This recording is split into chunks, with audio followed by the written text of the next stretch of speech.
읽은 본 말씀으로 모든 백성은 아멘 할지어다 라는 제목으로 하나님의 말씀을 나누겠습니다. 고대 근동 계약 구조의 특징을 우리는 오늘 말씀을 통해서 볼 수가 있습니다. 그것은 계약 조건에 동의하면 그 협정을 기록합니다. 여기까지는 지금 현대에도 있는 보편적인 이야기입니다. 그리고 이제는요, 그 이후에 한 가지 종교의식을 통하여서 언약을 비준하여 그 계약에 자신의 삶이 헌신할 것을 맹세합니다. 신명기는 이 성격을 그대로 가지고 있어요. 그래서 우리는 신명기 말씀을 읽으면서 한 가지 우리 삶 가운데 필요한 행위가 있어요. 그것은 비준하다라는 뜻을 갖고 있는 비준하는 것입니다. 그러니까 비준이라는 것은 조약 체결권자가 최종적으로 확인하고 동의하는 과정이에요.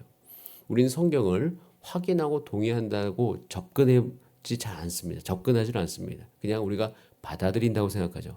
그런데 그냥 받아들인다고 생각하면서 가장 받아들이지 않는 것이 성경이에요. 성경에 대한 태도를 우리가 이것은 우리가 다르다, 힘들다라는 것으로 우리가 그것을 잘 꼼꼼히 확인하지도 않고 내가 정말 동의하든지를 내가 살피지 않은 채 살아가는 경우가 많이 있어요. 그러다 보니까 성경 내용이 무엇인지 모른 채 살아갈 때가 많습니다. 성경은 우리 가운데 이야기하고 있습니다. 너희 성경 읽으면서 진지하게 동의하는지를 따져보라 라고 이야기합니다. 따져보지도 않고 지나가는 태도가 훨씬 좋지 않기 때문이에요. 우리 삶이 변화되지 않는 이유는요, 성경의 내용을 모르기 때문입니다. 몰라서 내 행동이 거기에서부터 얼마나 벗어나 있는지를 몰라요. 그렇기 때문에 그저 우리가 하나님의 말씀과 상관없이 살아갈 때가 많다는 것이에요. 삶의 변화는요, 확실합니다. 성경의 말씀을 꼼꼼하게 살펴보고 동의할 때 여러분의 삶의 변화가 일어납니다. 그래서요, 오늘 본문은 첫 번째, 말씀을 꼼꼼하게 보아라 라고 말씀하십니다. 2절에 이렇게 되어 있습니다. 너희가 요단을 건너 내 하나님 여호와께서 내게 주시는 땅에 들어가는 날에 큰 돌들을 세우고 석회를 바르라. 큰 돌들을 세워라. 석회를 바르라. 그리고 3절에 요단을 건넌 후에 이 율법의 모든 말씀을 그 위에 기록하라 라고 이야기합니다. 이것은요, 내게 지금 너에게 준 그 말씀을 한번 꼼꼼하게 잘 살펴볼 과정을 이야기하는 것이에요. 큰 돌을 세워라. 큰 돌을 세우려면 큰 돌을 찾아야 됩니다. 찾을 뿐만 아니라 그 후에 석회를 바르는 과정이 필요합니다. 중요한 만큼 애를 써야 되는 과정이에요. 이들은요, 사실 그 하나님의 나라의 입법 과정을 하고 있는 것이에요. 비준 과정을 정성껏 하고 있는 것입니다. 그냥 들어, 그냥 순종해. 그러면서 우리가 지나쳐가는 것이 아니라 말씀을 아주 세밀하게, 아주 정성껏 다시 한번 꼼꼼하게 살펴보는 것이에요.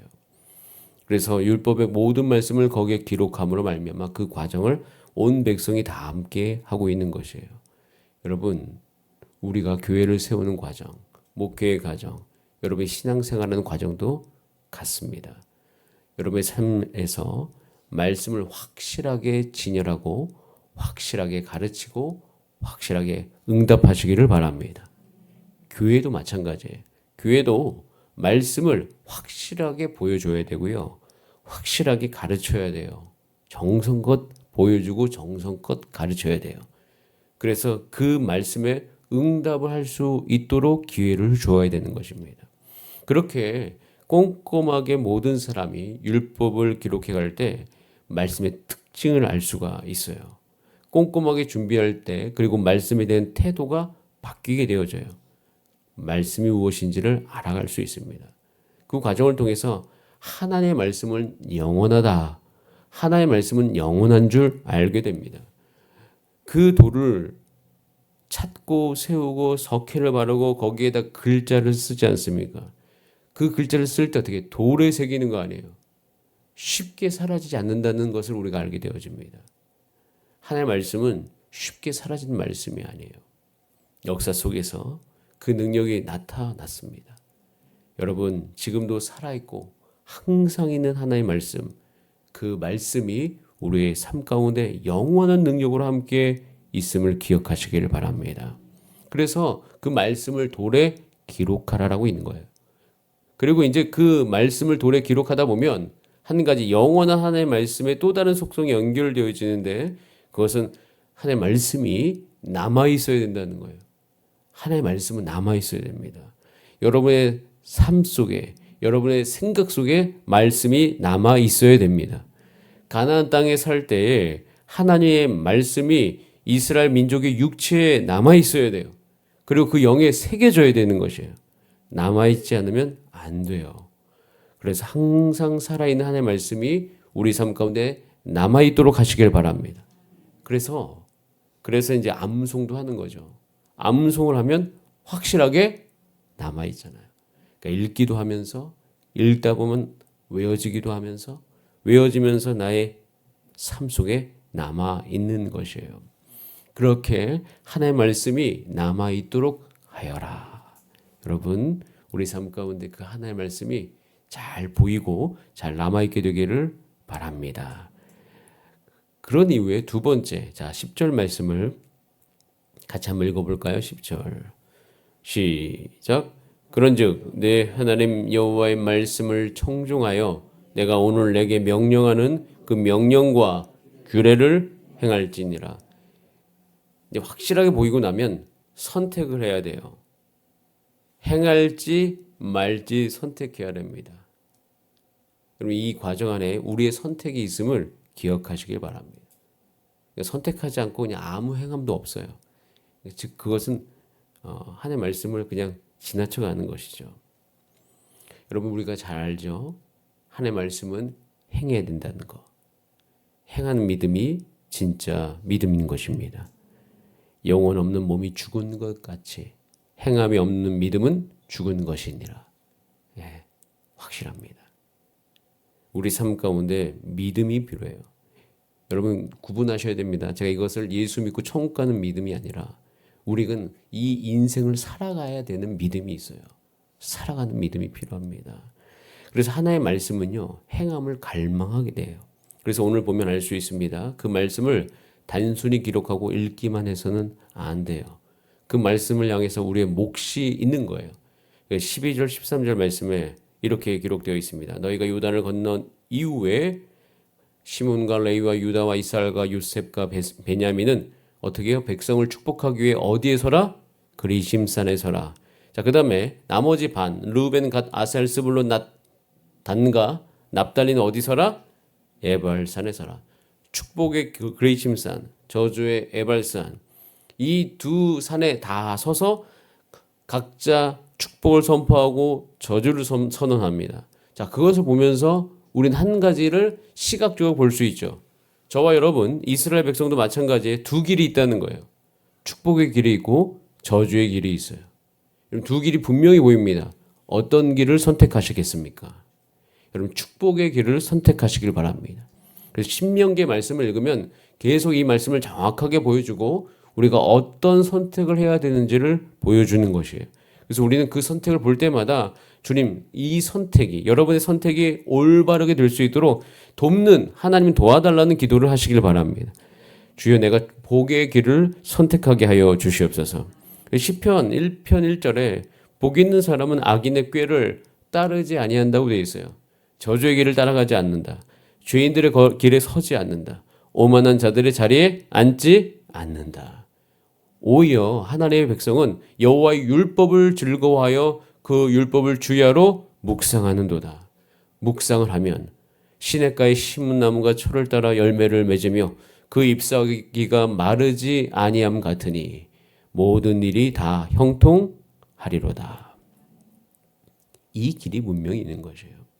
그래서 우리는 말씀을 확실하게 보이게 하며 그리고 말씀을 잘 생각하고 선택해야 되는 것이 여러분에게 필요하다는 그 사실을 오늘 말씀을 통해 기억하시기를 바랍니다.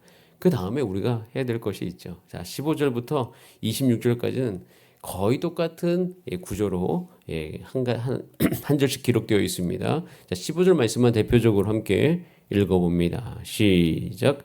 장세기의 손으로 조각하였거나 부어 만든 우상은 여호와께 가증하니 그것을 만들어 은밀히 세우는 자는 저주를 받을 것이라 할 것이요 모든 백성은 응답하여 말하되 아멘 할지니라.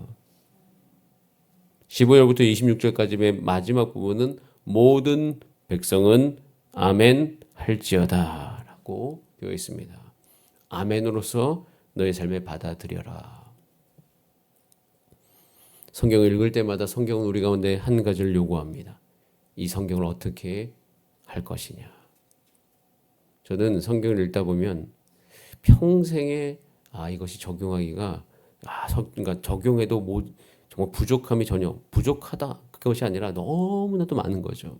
그러니까 우리의 삶을 가득 채우고도 남을 만한 것이 성경인 것이에요.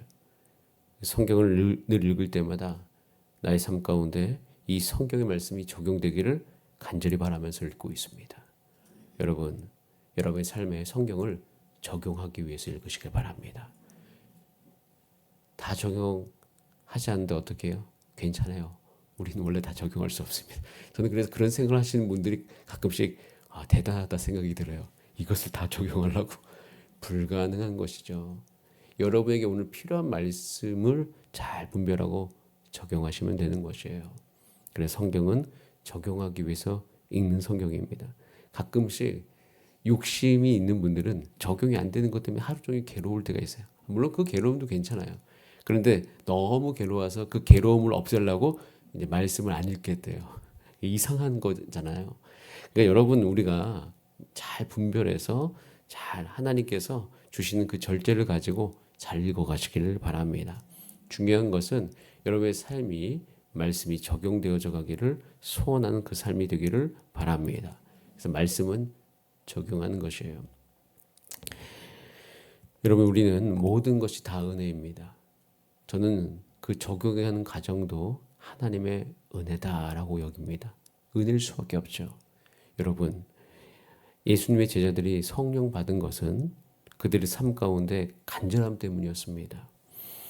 성경 말씀을 내 안에 적용하고자 하는 그 마음이 충만하면요, 우리의 마음은 갈급합니다. 우리의 마음, 영혼은 목이 말라요.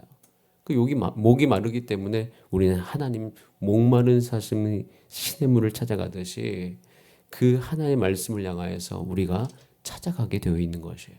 그때 여러분의 모든 육체의 상태는 성령님께서 다스리기 좋은 상태가 되어집니다. 성령님께서 딱 다스리시기 좋은 상태, 갈급한 상태. 그때 우리는 성령의 충만함으로 승리를 할 수 있는 것이에요. 그래서 우리가 하나의 말씀대로 따라 살아가고자 할 때 오히려 그때 하나님의 강력한 은혜가 여러분 삶 가운데 임한다. 그 사실을 기억하시기 바랍니다. 그 은혜로 살아가는 거예요. 그 능력으로 살아가는 것이에요. 그런데 우리가 소원하지 않으면 그 은혜를 우리가 경험하지 못해요. 왜? 우리 육체는 이 말씀을 행하는 것과 전혀 상관없이 살아가기 때문입니다. 그래서 오늘도 여러분 이것을 간절히 사모하시면서 하나님의 은혜에 충만함 가운데 살아가신 하루 되시기를 바랍니다. 다 함께 기도하시겠습니다. 이 시간 기도할 때 살아계신 하나님 아버지, 하나님의 말씀을 꼼꼼하게 우리가 기록하고 보이게 하고 잘 선택하고 아멘으로 화답하면서 적용해 가겠습니다. 주여 나를 도와주시옵소서. 주님 나의 삶 가운데 주의 성령으로 충만하게 해주시고 오늘 하루도 주의 은혜 가운데 살게 하여 주시옵소서. 우리 다 함께 주여 한번 부르신 다음에 합심으로 기도합니다. 주여.